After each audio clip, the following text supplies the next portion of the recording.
Lorsque je l'ai rencontré, il ne m'a pas plu. Ce sont mes copines qui m'ont poussé à accepter une danse avec lui. C'était la dernière chanson avant la fermeture, alors j'ai accepté, mais sans plus.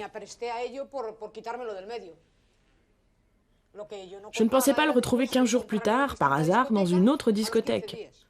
Et donc je l'ai revu, il m'a réinvité à danser, j'ai accepté une autre danse. On se met à discuter, et là, c'est vrai que c'est devenu sympa.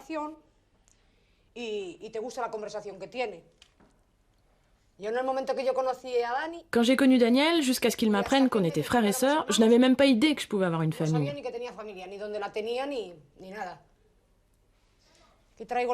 J'amène les photos, toutes les photos de ma vie.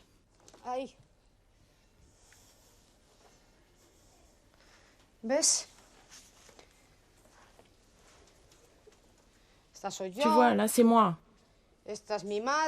Ma mère, enfin, ma supposée mère. Daniel, mon Dani. Abandonnée à la naissance, Maria Rosa grandit dans un orphelinat. Sa famille se résume à son frère jumeau. À 20 ans, elle travaille comme bonne à Madrid et rencontre un jeune militaire. Même regard, même visage, Daniel n'est autre que son frère, mais tous les deux l'ignorent. Quand ils le découvrent, il est trop tard. Leur histoire d'amour a déjà commencé. Suivent 25 ans de vie commune et 2 enfants.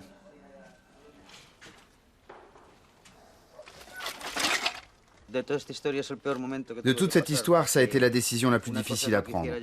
C'est une chose de décider de vivre avec Rosa, c'en est une autre de mettre des enfants au monde et de prendre le risque d'avoir des problèmes. Alors on a fait des examens génétiques et à la fin on s'est rendu compte que ce qu'on dit, c'est un peu un mythe. En fait, juridiquement je ne suis rien, je suis juste leur oncle. Il n'y a que la mère qui compte. Ils sont considérés comme les enfants de mères célibataires. Et c'est ça le problème. Il s'occupe beaucoup des enfants, très bien. Il ne veut pas que les enfants vivent ce qu'on a vécu. Les enfants, à table!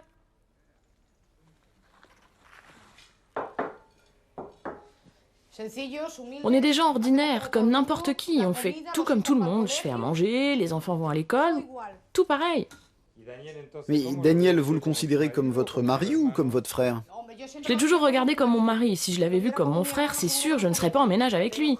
Mais jamais ça m'a traversé l'esprit que je faisais l'amour avec mon frère. Non! J'ai toujours senti que c'était mon mari. À partir du moment où je me suis donnée à lui, c'était mon mari. En tout cas, je le vois comme ça. Parce que je n'ai jamais été élevée avec lui, je n'ai rien partagé avec lui, je n'ai pas d'enfance. Rien. Moi, je te quitterai jamais.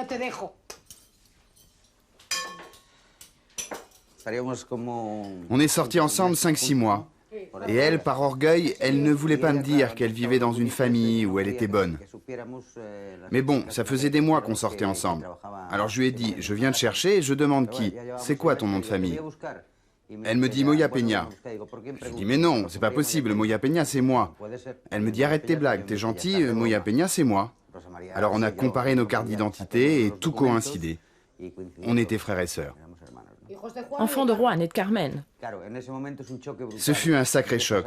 Tu commences à penser à tout ce qu'on t'a appris tout au long de ta vie. C'est mal, c'est un sacré choc. Alors je suis resté muet comme un imbécile, là, sur le trottoir. Il n'y avait plus rien à faire. Alors t'essayes de parler, bon, faut tout arrêter. Et t'essayes d'arrêter la relation.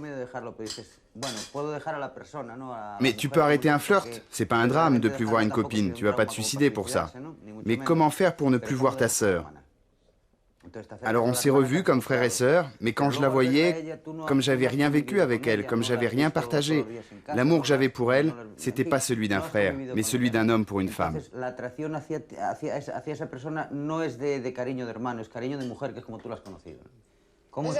Comment c'est possible un truc pareil? C'est pas possible. Toute ta vie on te dit entre frères et sœurs, non, entre frères et sœurs, non. Et tu te retrouves dans cette histoire et tu te dis c'est pas vrai. D'ailleurs, quand tu vois ces trucs entre frères et sœurs, ça te paraît vraiment pas bien. D'ailleurs, en 79, dans ma pension, je me souviens, il y avait 2 cousins qui sortaient ensemble, et nous, on se disait entre copines, c'est dégoûtant, c'est dégueulasse.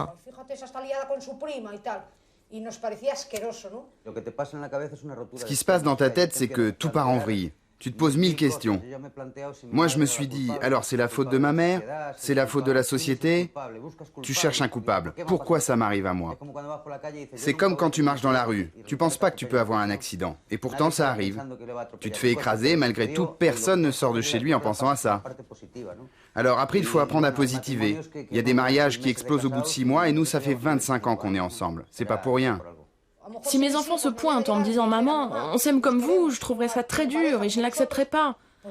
Car eux, ils ont été élevés ensemble. Ils se sont connus jour après jour. Ils ont joué, se sont disputés ensemble. Oui, ils ont tout vécu ensemble. Alors il y a peu de chances que ça arrive et moi, je ne l'accepterai pas non plus. Et Daniel et Rosa Maria, frères et sœurs devenus amants, viennent s'installer ici à la Corogne, près de leur mère. Une mère qui n'a jamais accepté de retrouver cette fille abandonnée au bras de son fils aîné. Alors Dani a décidé de venir ici pour que je connaisse ma mère. Alors on est venu s'installer en Galice. Je connaissais pas ici. Et quand je suis arrivée, j'ai déchanté. Je rêvais de rencontrer ma mère, je la voyais comme une déesse, elle était sacrée. Et c'était une grande déception, parce que la seule chose qu'elle m'a faite, c'est de m'humilier. Et au lieu de se dire « Super, je retrouve ma fille », non, elle a pourri notre vie de couple. Parce que Daniel, il était très attaché à sa mère, et elle aussi avait beaucoup d'affection. Elle a été jusqu'à lui offrir une voiture et un appartement s'il me quittait, moi. Mais lui, il m'aimait vraiment. Alors il est arrivé un moment où on a dû couper les ponts avec elle, car la seule chose qu'elle faisait, c'est de faire du mal à notre famille.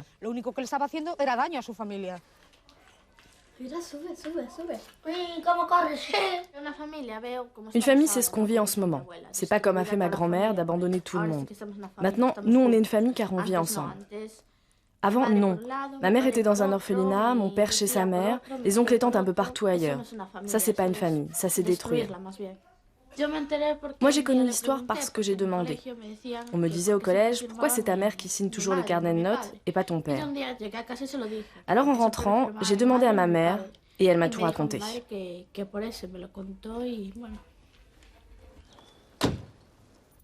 Juan Antonio, le frère jumeau de Rosa Maria, vient rendre visite à sa sœur et à son frère découvert sur le tard. Pour qu'on puisse nous réunir, comme vous voyez là, il a fallu beaucoup d'années. De toute façon, cette famille, elle était foutue dès le départ. Ma mère, elle s'est mariée à 16 ans. Mon père était mineur. Il buvait comme un trou. Il l'a frappée. Elle, une gamine mariée à 16 ans. Quand je l'ai su pour eux, j'ai trouvé ça nul. Hein, moi, je vivais à Paris, j'ai vu ça de loin et je trouvais ça trop... Je trouvais ça naze. Les gens, tout ça, qu'est-ce qu'ils allaient dire faut dire qu'avec le temps, je pensais que ça ne tiendrait pas entre eux. Une histoire de quelques jours, une année au plus. Moi, je pensais qu'ils allaient rompre. Et en fait, ça continue. Alors, il faut bien affronter le problème. Alors qu'est-ce que je peux faire? Me couper d'eux? Ma seule famille? Perdre ma sœur et mon frère d'un coup? Non, c'est moi qui allais être malheureux. Leur histoire a fait le tour du village, puis de l'Espagne, surtout quand, à défaut de pouvoir se marier, ils ont obtenu un contrat de concubinage. Il y a toujours des regards, mais ils ne disent rien. Il y a toujours des regards en coin, c'est normal.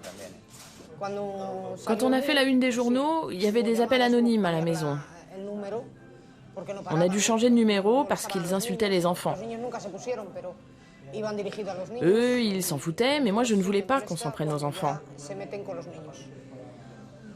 Les gens disaient « Le diable va vous attraper, vous êtes les enfants de Satan ». Ça m'a blessée. Oui, mais c'est pas sûr que c'était des gens du village. Oui, des gens du village ou de toute l'Espagne.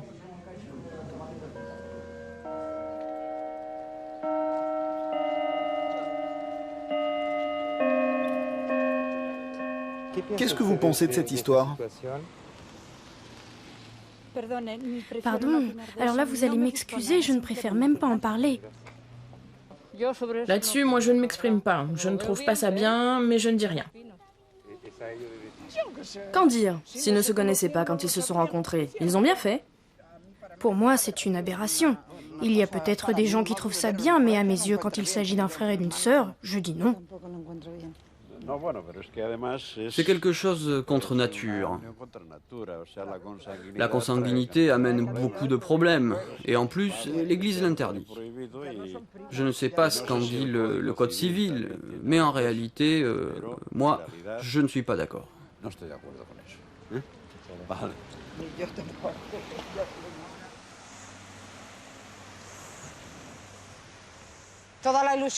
Le rêve de toute femme, c'est d'avoir une belle robe blanche, que toute la famille vous accompagne. Mais bon, on n'a pas pu se marier. Je le regrette, mais on est quand même heureux. On remercie Dieu et on profite de ce qu'on a. Je suis passé par tous les sentiments, de la rancœur, du pardon, de la culpabilité, je suis passé par tout ça. Je me suis posé tellement de questions ces 25 dernières années. Alors maintenant, je n'ai plus de place pour la haine. Mais alors il y a de la place pour quoi? Maintenant, la seule chose qui manque, c'est qu'on nous reconnaisse comme mari et femme et qu'on puisse devenir une vraie famille avec tous les droits. Qu'on nous reconnaisse comme un couple légalement, parce qu'un couple de l'amour, on l'est déjà.